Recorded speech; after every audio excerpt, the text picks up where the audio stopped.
Hello, and welcome to another Energy Magazine exclusive author interview. I'm your host, Katherine Krupka, director of the Energy Medicine Professional Association.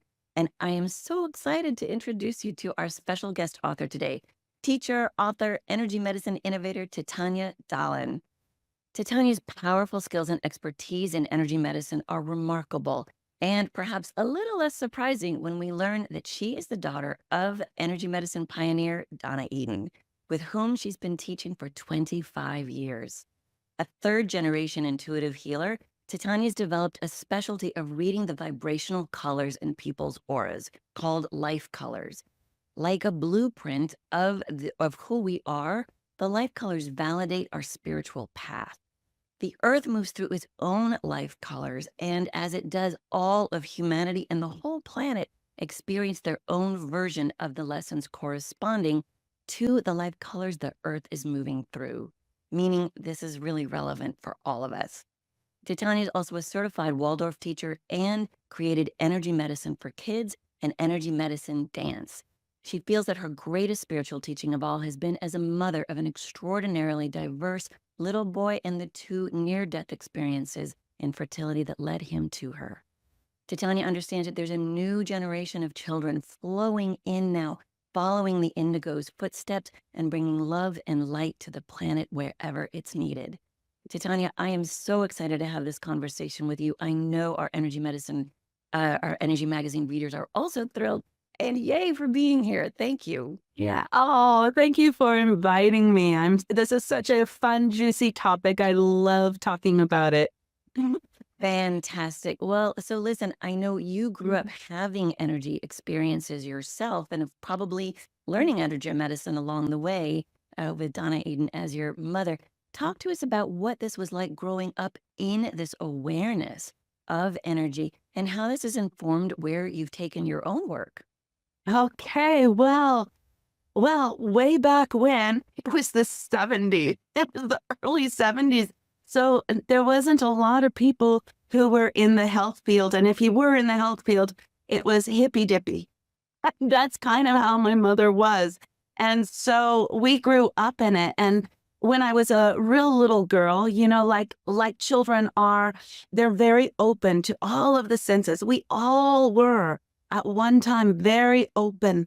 And yet when we start to grow up and get into school, and schools are a little bit more structured, things begin to shut down. And especially when we get even further along and we get responsibilities in our life, then faculties start to shut down. But from an early age, I remember because it was a language, I learned the language of energy early on with my mother. And because of this, we would talk about what I was seeing. And sometimes I was seeing people on the street people, and I would say, oh, I see this color around them. And she said, yes, that's what I see too. And we would have these amazing conversations. But growing up in this household, because she also, she's a seer. She sees energy. She also sees spirits and things. So we had really an awakened kind of life where many different kinds of people were coming over to our house, maybe giving seances and maybe talking about things unseen. And so this was my language.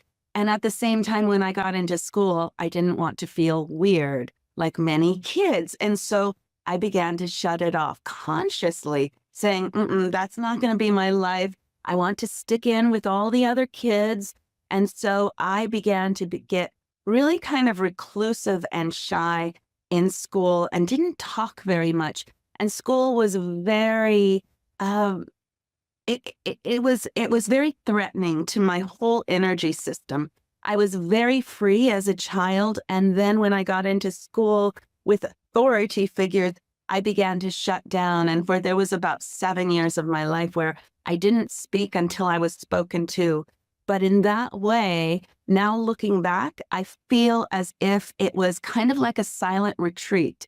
And I think, all those kids who might be very, very shy and reclusive and don't speak, if they possibly later on, like me, think it was like a silent retreat, and I was observing everything around me. And so some of the adults around me weren't noticing what I was actually seeing because I was in this place already. And so I believe it's one of the reasons why when Life Colors came about, it just opened up because of this place that I was in.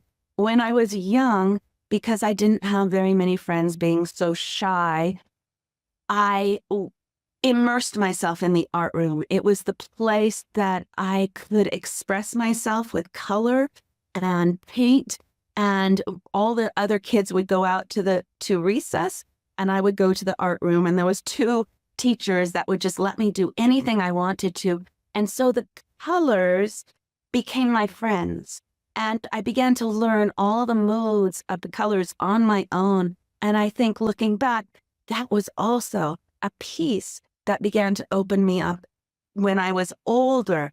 So growing up with my mother, it was amazing. And at the same time, I also didn't want to feel weird. So I shut it down. My faculty of seeing, even though it was still there, began to shut down. But what happened, I believe, was my hearing started opening up.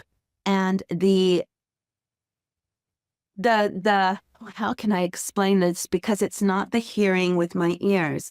So when you go into intuitive senses, it's the sight, it's the hearing, it's the feeling, and it can be the thinking of knowing.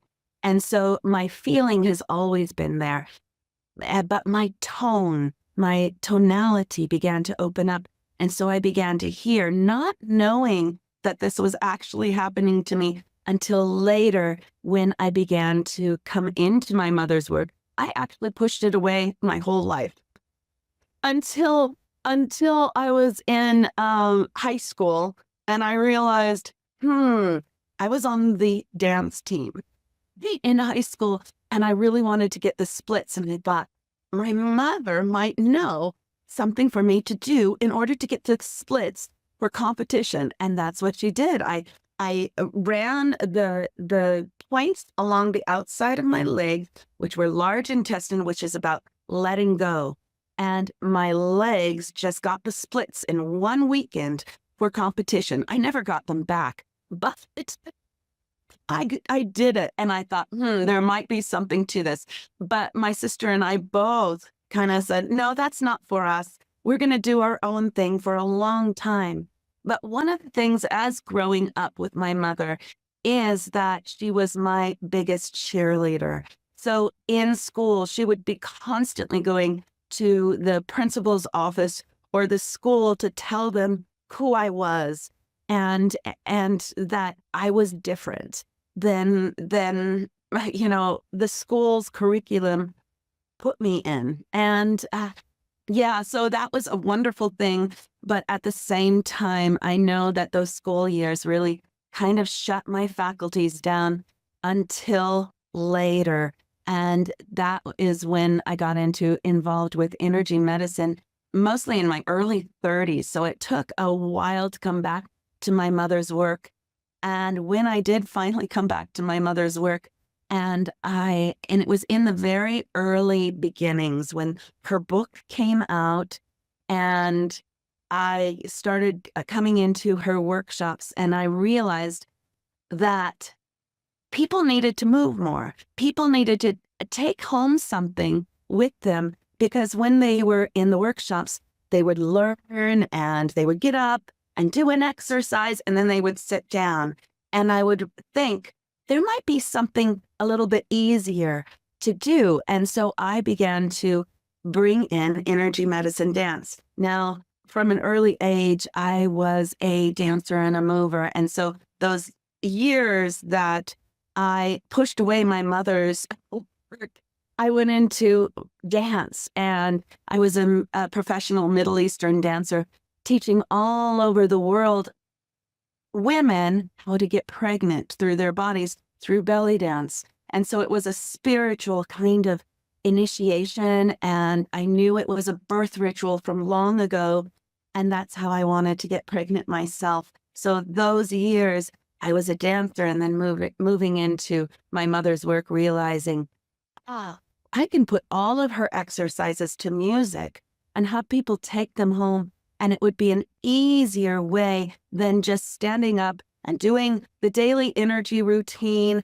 But with the flow, let's bring in flow, let's bring in fun. And so I put it all to music, and that's how energy medicine dance came about. And life colors came out about after that. Do you want me to talk about that? I would love for you to explain to our readers what life colors are Oh, and yeah. what the real benefit is of it, how you see them, and what it is that's so useful for us to know about them. Why do we want to know our life colors? And I'm so taken by what you understand about the Earth's life colors also. Mm, So tell mm. us what they are and tell us everything. We want to know. Right.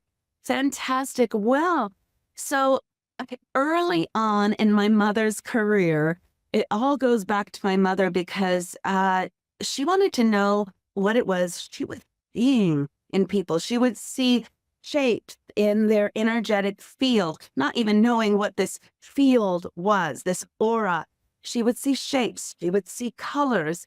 And so there were two places that she wanted to go to, telling my mother's story, but it's so interesting. Two places. She found this woman back in the 70s, and her name was Nancy Tappy. Nancy Tappy was a brilliant woman. She's on the other side now, but she coined this term indigo. Sorry, coined the term indigo kids, but she also coined the term life colors. So she was legally blind and she tasted color. So it's another kind of sense for intuition. She was a synesthete and she tasted color.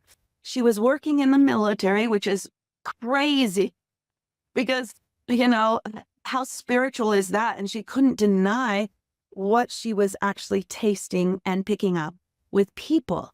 And she coined this term life colors. And then, so she stopped the military and started teaching classes in her living room. And my mother was one of her students. And then my mother realized, my mother was seeing was life colors in the auric field. And Nancy Tappy would explain 12 to 13 colors. It was like a box of crayons at that time. And people would flock to her living room to get these little classes. And she was also the first person to coin the term indigo kids. And that was fascinating because her name has been lost, Nancy Tappy, but she saw in the late 80s, around 1987, around the harmonic convergence, these children being born that were bluey purple, indigo, very deep dark. So it's not the color of jeans, indigo, but it's a bluey purple. And she said that these children were very different than the children that came before them. And they kind of needed to think outside of the box for these children because they couldn't be put in a box in school or in the medical system. They were very sensitive. We'll get back to those indigo kids. So that's how it happened with my mother, learning from Nancy Tappy. And then she would come to the workshops and my mother would give people their life colors and she would write them in the books. And people were fascinated by them. So life colors, they are your energetic blueprint of who you are. It is what you were born with, and you will die with them too. In the auric field, we have 7 fields in the aura, and every single one of those fields relate to something else within ourselves. So the first field is connected to the health field. There is a field that is connected to the perception of how you perceive the world. So 2 people can be having the same experience, but perceiving them differently. There's a field for that. There's a field for connecting to your celestial realm, which is your God, your goddess, or maybe nature itself, who you connect to in the celestial. Maybe it's angels. And then the 6th field is the field where the life color sits. And like I said, you are born with it and you die with it.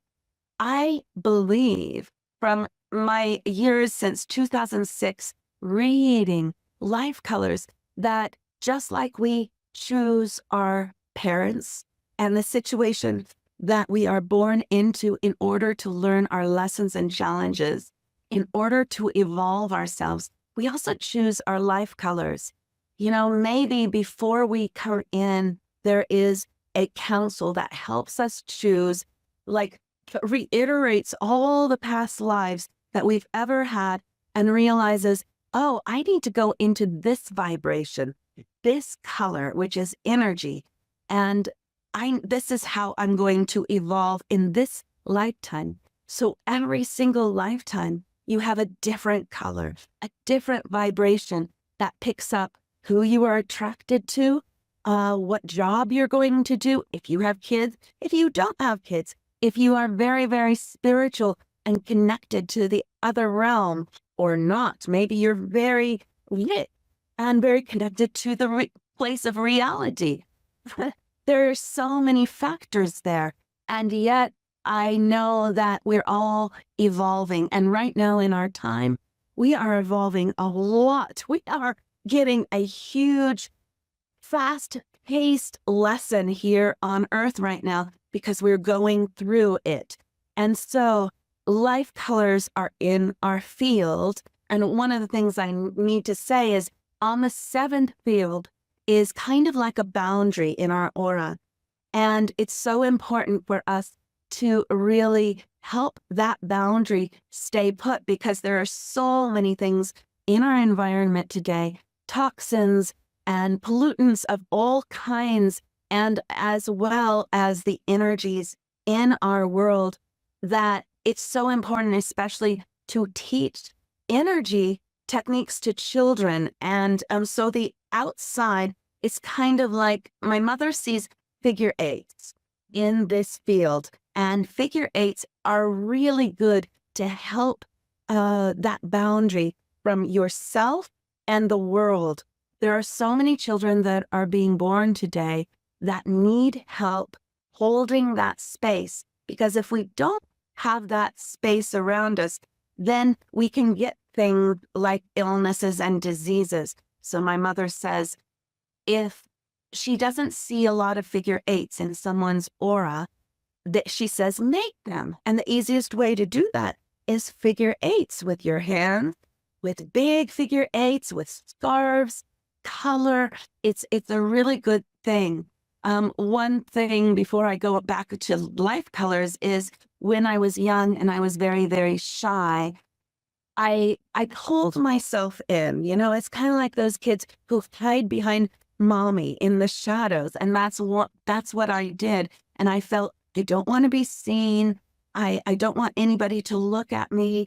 And so sometimes with shy kids, that's what they do. And when they do that, they also pull their aura in tight.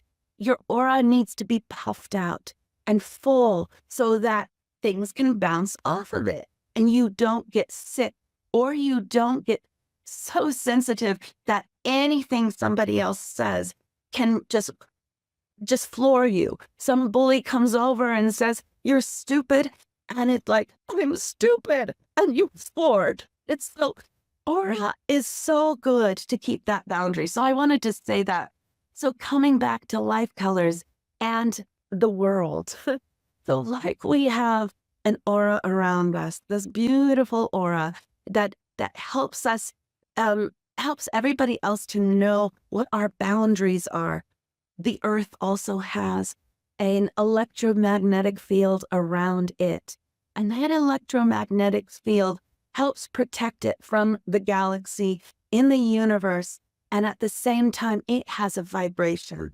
It has a color that emanates from the planet itself. And Nancy Tappy used to talk about that. And I always love to bring in her name because I always feel as if she is helping me with life colors and expanding what she brought way back when into a different place. So this field, right now, we are in the place of the indigo times. I was talking to you about indigo kids that were born in 1987 around the harmonic convergence when there was planets aligned. There was an amazing um, boom of children, and a lot of them were indigos. And so they were very young, going through the 90s, and they were very challenging. They were very challenging to their parents and the school system because they couldn't be put into that box. And so now these children are in their 20s, 30s, and 40s, which is a really good thing because we are living in the indigo times right now. We had to get to know this energy on the planet before the energy began to shift into this time. Now, we've only been here for 7 years, and life colors go through these changes for about 30 to 40 years. Now, I have a feeling it's not going to be that long in the indigo times just because it's fast. Our time is moving really, really quickly. That's because it's in indigo. Indigo kids are so incredible because right now they are mature enough that they are little geniuses. They are intelligent, and they also think between the worlds. And so they think of things and have solutions for our planet to survive. They have solutions in medicine for diseases that nobody has thought about before. So these are coming in, and it's a very exciting time. But like I said, indigo is also challenging. So what happened in around 2017, when I felt that the indigo was coming in to its fullest? Before this, we were in the time of violet, and violet has been here since around the 1970s. Before that was the blue time, and that ended to about 1940, and before that was the green time at the turn of the century. And it's an amazing thing. You can always go onto one of my YouTube channels, Energy Medicine Woman, and find out about each of these different ages because they are incredible. And you really understand the life colors and what the life colors are.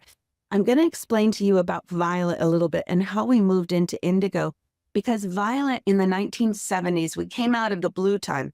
The blue time was, the 1950s. It was the stay-at-home mom who cooked and cleaned and took care of her children. And that's what blue life color is all about. It's about helpers. And a lot of blues are in the healing field. We have so many blues, and we have a lot of violets too, because violet is the spiritual seeker. And so in the 70s, when we're coming out of the blue time, what happened, and it began, violet started coming in on the planet. And it takes about 12 to 15 years for a life color to kind of come in and the other one to drop out. So in the 70s was this. All of a sudden, people started wondering, what is my purpose in life? What am I supposed to do here? Life all about, all these questions coming in. And so violet was the spiritual seeker. So a lot of people went down to India to find a guru or a teacher, or got into meditation and yoga, or even sex, drugs, and rock and roll, trying to find themselves in the 70s. And then in the 80s, we get self-help workshops popping up all over the place and diving into our psyche. So throughout the 90s and the thousands was really finding out who you were. But now coming into the indigo times is even more, because we have this incredible shift that has taken place. Now I feel as if around so everybody, all these mystics and channelers were talking about the shift in our times around 2012. And I felt like the indigo was coming in around 2009, and it started moving in the violet times. And the violet times also brought about technology, by the way, as well. So that's also part of violet and moving forward.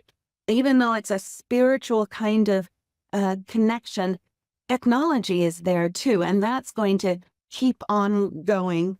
And at the same time, energy. The language of energy is always going to be there. So technology and energy, we're living in the indigo times right now, and it's all about polarities of light and dark.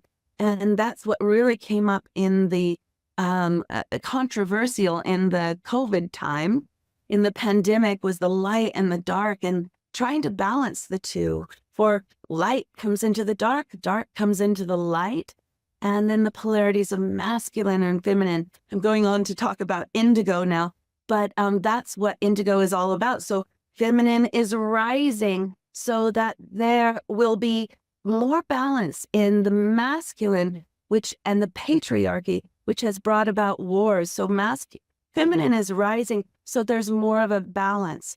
You see it in the young people, where you walk down the street and you wonder, is that a boy or is that a girl? That balance is coming up, and the young people are questioning their gender, and that's really prominent.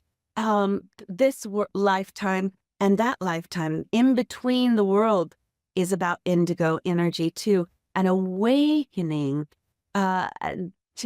awakening something more than just life itself and reality. So a lot of people are awakening into their intuition right now in a bigger way than they did before. And so that's indigo too.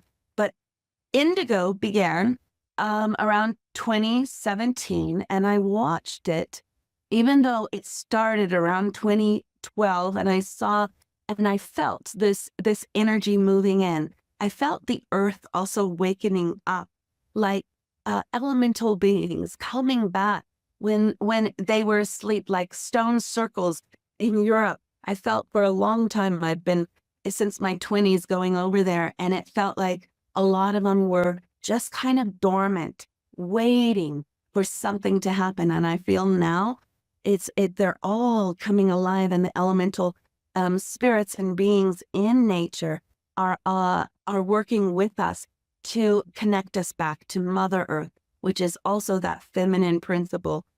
So 2017, Brexit happened, and it happened in Europe, and there was a huge shift. People were for Brexit or people were against Brexit. And that's when I felt indigo was moving in, and indigo was here. And this challenge of the opposites, the polarities, began over there. And about 6 months later, it happened here in America with Donald Trump being elected. Donald Trump, some people were for him, some people were against him, but it has divided us. And we haven't quite found that harmony back yet. But I know that there is hope because of the new kids coming in. But that's what happened in indigo. Indigo is it's like things need to be kind of chaotic in order to come to a new reality on Earth. It is, and through after that, 2017, we come into 2019, the pandemic happened, and things needed to be shooken up. One of the things about the indigo times we are living in is truth coming up to the surface. When you connect with an indigo, truth is everything to them. They want to, when they were young, they could see through the lies of the teachers, that the teachers needed to teach them greater because they were so intelligent. The indigo kids and the parents, truth is everything. And that's what's coming up to the surface. Truth in history that has never been told to us when we were young, in school books, truth coming up, and truth in personal relationships. What is actually going on in your personal relationship, and what is going on in your truth? Are you speaking your truths? Are you getting them out there? So indigo challenges us to break through our own obstacles in order to have more of a heaven on earth, have more of a new world. And that's why right now in indigo, we are coming out of the pandemic. But it's so crazy that I just heard on the news that it was 5 years ago that it started. I'm like, wow, some of us are still in there and trying to separate out, but we have been in a little bit of a mysterious pause as well. Some people wanted to come out of that pandemic and full flying, and some people are still stuck in it. And it's kind of, we're finally just moving out of it. But it has been a time of just real pause. But humans want to move ahead. One of the lessons in Indigo is patience. That's the biggest lesson. That's one for all in of the us. world. So yeah, that's patience. But as we go through the indigo times, each of us may not be indigo life color, but we have different individual colors within us, and we go through that indigo essence on the planet as a collective. So whatever our own unique life colors are, we go through it with the whole of indigo. I know It's keep on amazing. talking. No, it's amazing. And what I'd love to do, because there's so much here. If you don't have a book out already, you should for sure. I know. I'm in the process. We should have more of your thinking here. This is amazing. I'd love to ask you to talk with us just a little bit about the sort of the next generation of kids that you talk about coming in now, and how they're different from the previous generations, and some of the special things we get to be aware of with them as parents, as practitioners, as caregivers. Talk to us a little about that. Love it. You're right on track, because that's where I was going. I love that. Yes, I'm very excited for these children being born today. And my mother and I have just seen them kind of being born in about the last 15 years, but most of them are quite small. The indigos were the ones that came before them. It's like with life colors, we evolve with life colors. So the next lifetime will have more connective spiritual colors than we do now, because we are evolving on the planet right now. And these children that are coming in are incredible. The indigos were little warriors. They were thought outside of the box. You couldn't put them in a box. But these children that are coming in, we are seeing that they have colors of rainbow, opalescent, and luminescent. And let me explain these to you. But these children are coming in with pure, unconditional love. That's what they are bringing. And that makes me have hope and inspiration for the future. Because what if that, going through all this chaos and finding our breakthroughs in order to find that new heaven on earth, what if these children, when they mature, are going to be spreading this connection, this love on the planet? Because that's what they're bringing in. And these children are also, some of them are coming into families of healers, so they will be guided. And most of those healers are mostly the grandmothers. They're very connected to grandmother energy, which is really interesting. But there are some that are coming in to kind of devastating, traumatic families, families with alcohol abuse, substance abuse, difficult challenges. And even if they are young, and even if they can't quite step into their own power, their energy begins to change the family structure. The energy is everything. You put a different kind of child in a structure that is really a hard, difficult family, even if they feel like they can't make any kind of shift, they're still making a shift because of the energy they hold. The children are coming in knowing who they are. They have this sense around them of a sense of source, a source energy, because they're coming in from a place of empowerment. Some of them do come in with some limiting beliefs because of the nature of the family that they chose, that they have to work through. but on the other side, they're very amazing. So the rainbow kids have this incredible. Let me talk about the opalescents first, because they were the ones who came in first, which is very interesting because they have shy energy. They bring themselves in, but they have opalescent colors all around them. So light blue and light pink and pale yellow and mint green all around them. So it's not just one color, many different colors.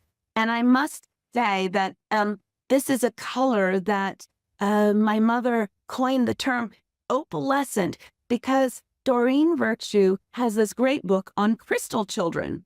Well, Nancy Tappy has talked about crystals since the beginning of time, and it's quite different than what Doreen Virtue talks about in the book Crystal Children. I love that book, Crystal Children, but it's the same thing that we're talking about, opalescence. She just gave it the wrong name because crystals are an incredible, it's like they were sprinkled on the planet. They never came in with a group soul, but crystals were the ones who were thought of as different, maybe pushed outside of the village because of a deformity or something that people didn't understand because they weren't part of a group.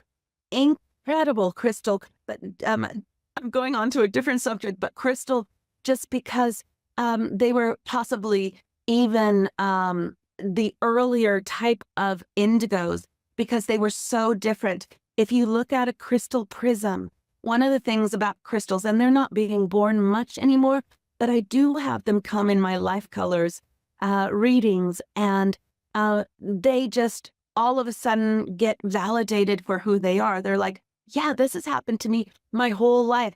So if you look at a crystal prism, a ball, and those prisms shine out, like if you put them in a sun and they shine out, what the crystals do is they pick up everybody else's essence and they shine that essence back to them. So many times crystals are blamed for things they didn't ever do. And so because they're actually giving a huge gift to somebody else, but they shine back something to somebody else. And so, but nobody's getting that energy. It's an incredible thing. They're incredible healers too. But that's the crystal life color. And opalescent is a little different. I'm going to go on. I'm going to talk about each of them because opalescent and rainbow are very similar, but they have different expressions in the world. So opalescents are kind of shy and keep to themselves. And then the rainbow kids are like vibrant purple, vibrant blue, vibrant orange, vibrant yellow. And that's how their expression is. They're like, I'm here, pay attention to me, and very vibrant. And so they're very opposite of each other. And at the same time, they hold this amazing intuition, even far past the indigos who are very psychic themselves. These new children coming in are very knowing and very aware of what is going on, and sometimes even can tell their parents, and sometimes just shockingly, like me as a parent going, how did you know that? What is, they are pick up things that because they're so, first of all, as children, they're connected to the other side, but these children are coming in so intuitive and just light being, complete light beings. The other one that is not so common on the planet right now, and they're coming in very just sporadically, are the luminescents.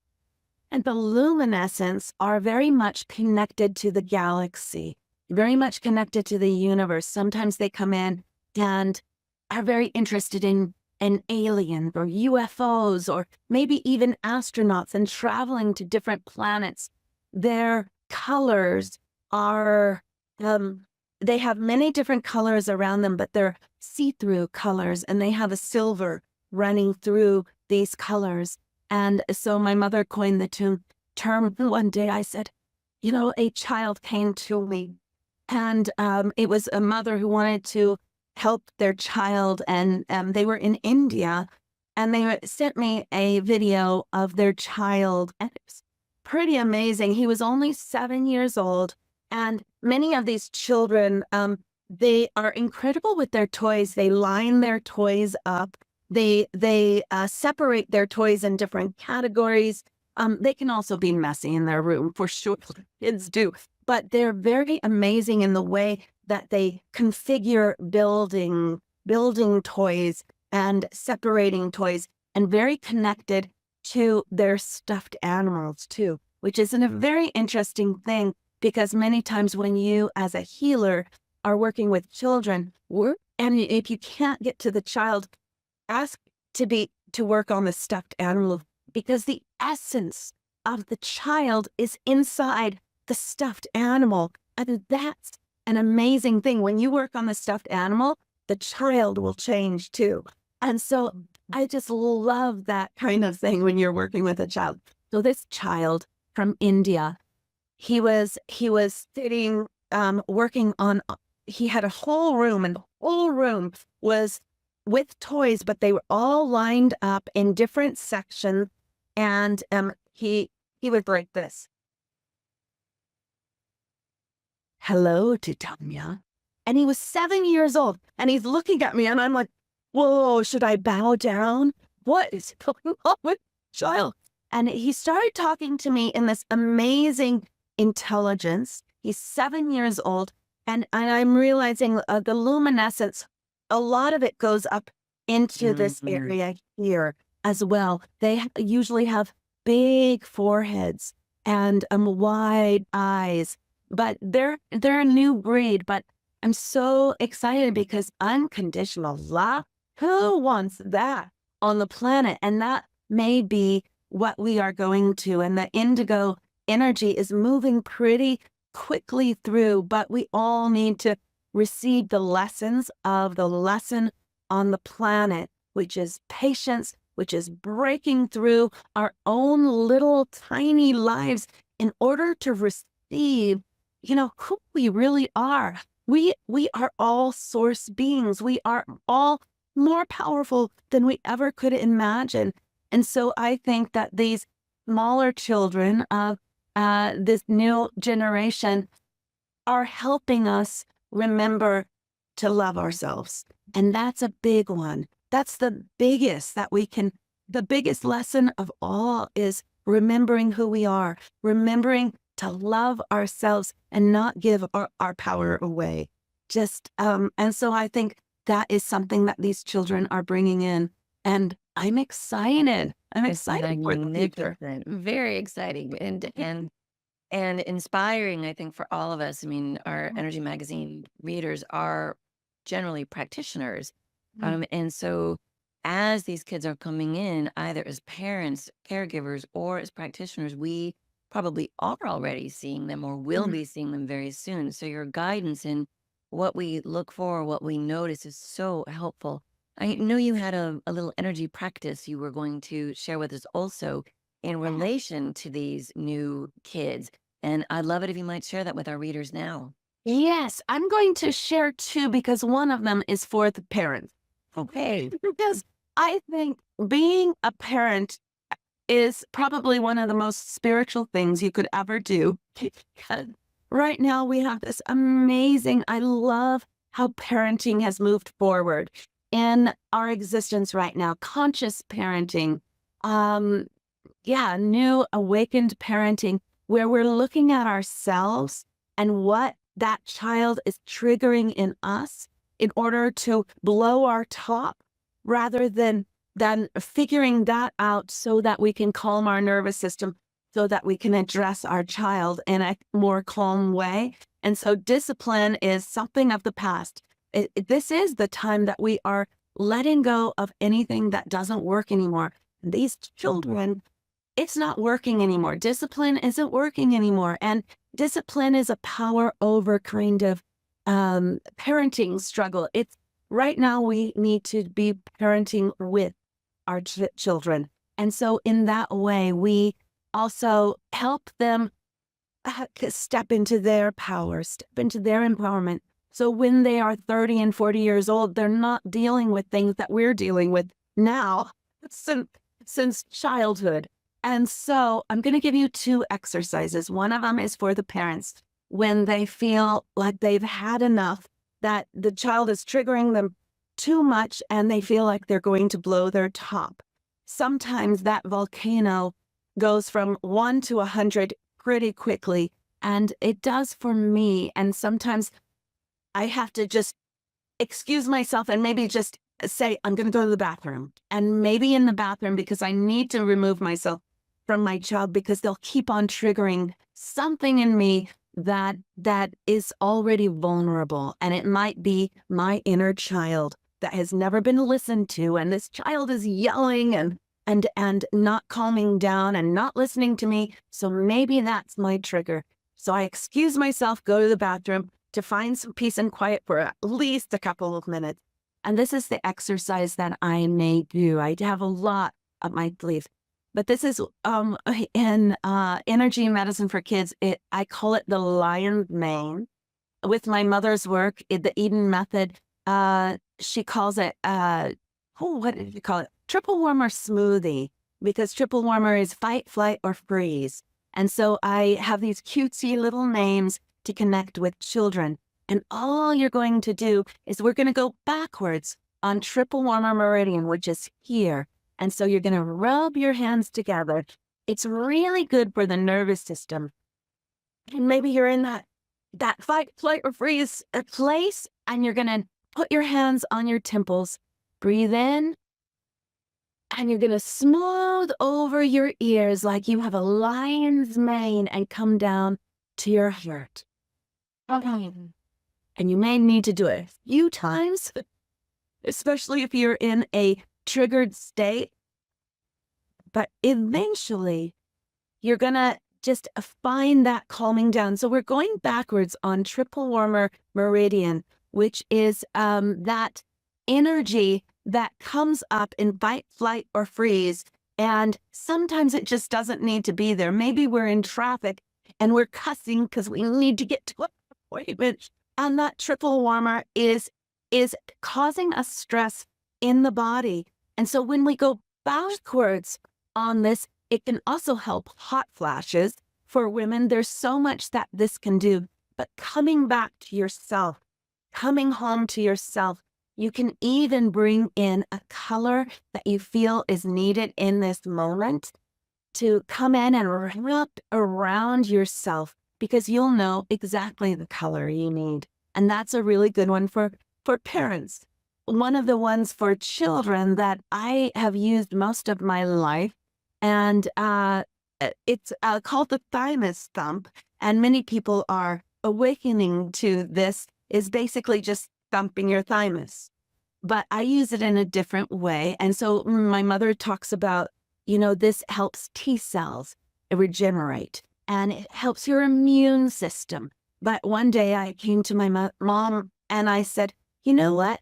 I do this and it feels like I'm getting empowered. It feels like I'm getting strong. And when I go up on stage or when I am talking to an authority figure, because authority figures still get me, I do this and I find my word, just kind of like a gorilla thumping their thymus. So I call this the bully thump or the gorilla thump, but bully thump because it helps children not bring in all the words that sometimes people can say where they can get vulnerable. When you do this, my mother said, she said, well, why do you do it, Tanya? So I'm like, and she said, your aura is puffing up. It's puffing up in all different places. So I feel it's such a great thing. You can use it for immunity, but this is really good for children to find that empowerment in order to face the bully or face being on stage, nerves, whatever. It's a fabulous thing. So those are my 2. Fabulous for these amazing new kids, and probably very useful for many of us as well. Titanya, I cannot thank you enough. You've been so generous with your awareness, with your time. I know you have a special offer for a little special gift, perhaps for our Energy Magazine people. So let me ask you to go ahead and share that now. Yes, I do. So My website is energymedicinewoman.com. And if you've been excited about life colors and wanting to know your life color and what your purpose is, or if you've always felt a little weird and different, life colors can kind of put it back into place, and it validates who you are and what you've done in your life. Well, I'm giving $50 off of any of my life color readings for any of the Energy Magazine subscribers here. And the code when you go on my website is Energy Magazine. So there you go. $50 off. It's very kind of you. I'll encourage you all to go find Titanya's article in Energy Magazine as well. It is so beautiful and so moving, and I think so instructive for us in these times that we're in, and how to work with these colors and how to work with these magnificent children who hopefully are leading us into unconditional love all around the world. Yes. Titanya, I cannot thank you enough. What a tremendous joy it's been. I've just been a fan of yours for so long. Go watch her videos. Go check out everything she does. She's just magnificent. And you yourself, Titanya, are such a huge light. And we're so grateful to have you with our magazine. Thank you very, very much. And thanks to all of you, our Energy Magazine subscribers. Thank you, Catherine. It's been a pleasure.